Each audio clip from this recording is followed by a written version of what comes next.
Bill, what is going on? You're selling our house without even telling me? Oh, I didn't want to bother you. You had enough on your plate with work and all. Are you serious? I have been paying the mortgage on this house for the past 5 years, and you didn't even bother to ask me if I wanted to sell it. Well, I thought it was time to move on. We could use the money to travel and do other things. Move on? This is our home. We built our life here together. And how can you just sell it without my consent? I have a say in this too. Felicia, what do you know about real estate, really? Let me take care of this. I know what's best for us. That's not true. I have been paying the mortgage for years. Something is going on, and you're not being honest about it. You're acting crazy. So many years together, and you can't even trust my decisions? Are you trying to insult me? What? No, that's not what I meant. Don't turn it around on me. I just.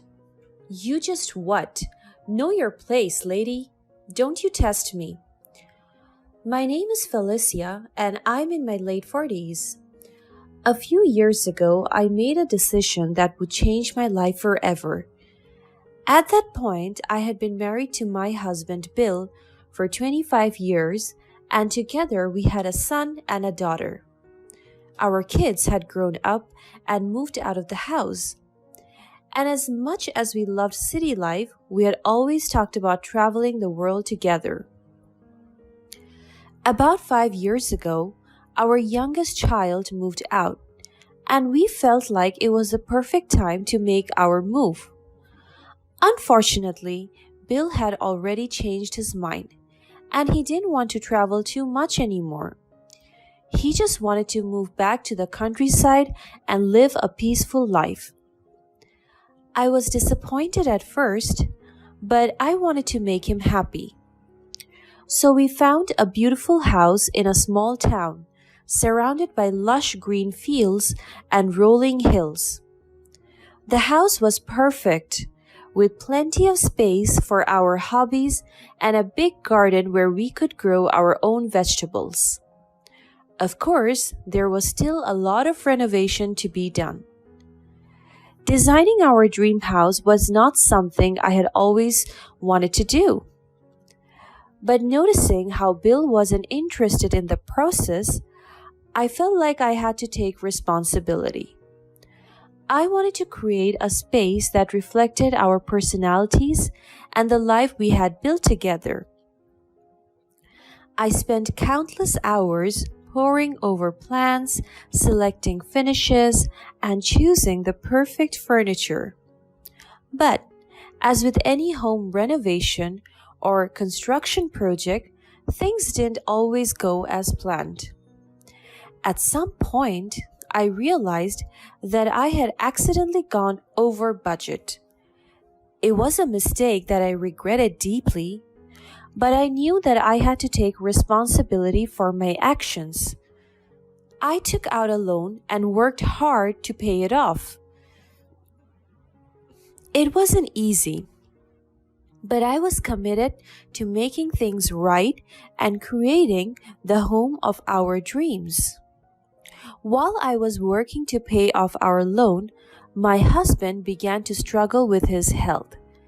He wanted to retire early to focus on his well being and take care of himself. So I became the primary breadwinner for our family. It was a challenge, but I was happy to be able to provide for us during those few years. As my workload increased, my husband seemed to become more detached and distant from me, leaving me confused and feeling unsure of why he was behaving in such an aloof manner. I initially thought that his behavior might have been a result of the sudden change in life circumstances. But as the years passed by, it only seemed to be worse, leaving me feeling like I was sharing a house with a complete stranger. Of course, We had encountered our fair share of difficult situations in the past, but I had always been hopeful that our love would bring us out of them even stronger. I had never once questioned my husband's loyalty and commitment to me and to our relationship. But soon, everything felt different. I discovered that my husband had gradually become suspiciously friendly with my neighbor, Kayla, a 40 something widowed woman who had just moved in to live really close to our home. I was filled with an intense wave of mixed emotions. This was a difficult and confusing situation for me, as I hadn't expected this kind of behavior from him. To make matters worse, that was not the only secret he was keeping from me. One day, when I was home a bit earlier than usual, I bumped into a realtor who was hovering around our garden and taking pictures to advertise it. I was taken aback when I found out that my husband was trying to sell our house. This unexpected news shook me to the core and left me feeling utterly devastated. I was still working so hard to pay for the loan, and he was already thinking about selling it. I decided that I had to confront him. I was really emotional when I started such a hard conversation with him. Bill, what is going on? You're selling our house without even telling me? Oh, I didn't want to bother you. You had enough on your plate with work and all. Are you serious? I have been paying the mortgage on this house for the past few years. And you didn't even bother to ask me if I wanted to sell it? Well, I thought it was time to move on. We could use the money to travel and do other things. Move on? This is our home. We built our life here together. And how can you just sell it without my consent? I have a say in this too. Felicia, what do you know about real estate, really? Let me take care of this. I know what's best for us. That's not true. I have been paying the mortgage for years. Something is going on, and you're not being honest about it. You're acting crazy. So many years together and you can't even trust my decisions? Are you trying to insult me? What? No, that's not what I meant. Don't turn it around on me. You just what? Know your place, lady. Don't you test me. At that point, Bill seemed like he could get violent in just a second. I was scared. I felt like the man in front of me was no longer the one I fell in love with years ago. In my gut, I knew that something was terribly wrong. I took immediate action and contacted the real agents to stop selling the house. I also made a point of getting in touch with the potential buyers so that I had their details. I was absolutely shocked when I discovered that the buyers of our home were, in fact, Kyla's son and his wife. It seemed like my worst fears had been confirmed. My husband was turning against me, leaving me to face a future where divorce might just be inevitable. I realized I could not trust that man anymore. It pained me a great deal, but I also knew that I needed to stand up for myself. And so, I started preparing for what appeared to be an unavoidable outcome and braced myself for the changes ahead. Unfortunately, my husband soon figured out that something was wrong, based on my change of attitude. He suspected that I wanted a divorce, so he laid his cards on the table. He said that if we were going to get a divorce, he would demand half of the value of the house, even though it had always been me who had worked hard and made financial sacrifices to pay for it. The few weeks after that were the worst time of my life. I couldn't quit my job because I needed it more than ever, but I was so stressed out that I couldn't focus at work. To make matters worse, Kyla was incredibly bold and had the nerve to show up at my house with her son and daughter in law, as if it was going to be there soon. I was completely taken aback by their audacity and couldn't believe that she would have the gall to try and take something that didn't belong to them. The worst part was that Kyla and Bill were acting as if nobody knew about their affair. They really thought they were succeeding in terrorizing me mentally and kicking me out of the house. But of course, I couldn't back off so easily. They didn't know that when they were drunk on victory, I was secretly planning for my future without Bill. My son Johnny was a very good lawyer. I knew I could count on him, so I told him everything. Despite the heartache and disappointment, John had been tirelessly gathering evidence of my husband's illicit affair with Kyla for me. They were so reckless, they didn't even try and hide their tracks. In just a few weeks, John had already gathered photos of Bill and Kyla meeting up everywhere they could think of: restaurants, parks, Kyla's place, or even her son's place. I was utterly devastated and felt completely lost looking at such heartbreaking evidence. But luckily, John stayed strong for me and provided unwavering support. He helped me with all the legal papers I needed to prepare.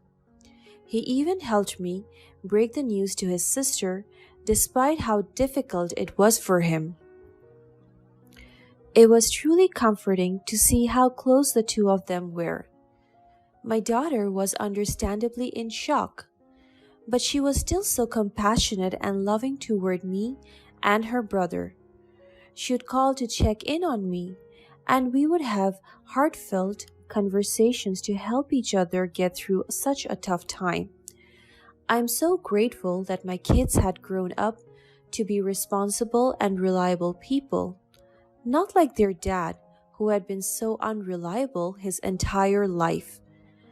And so, with everything in place, I was ready to make the big move. I decided to go ahead and file for divorce and even sue him for all the pain he caused. When he found out that I was suing him, he was enraged. "How could you do this to me?" "Do what?" "Turning against me. What were you thinking?"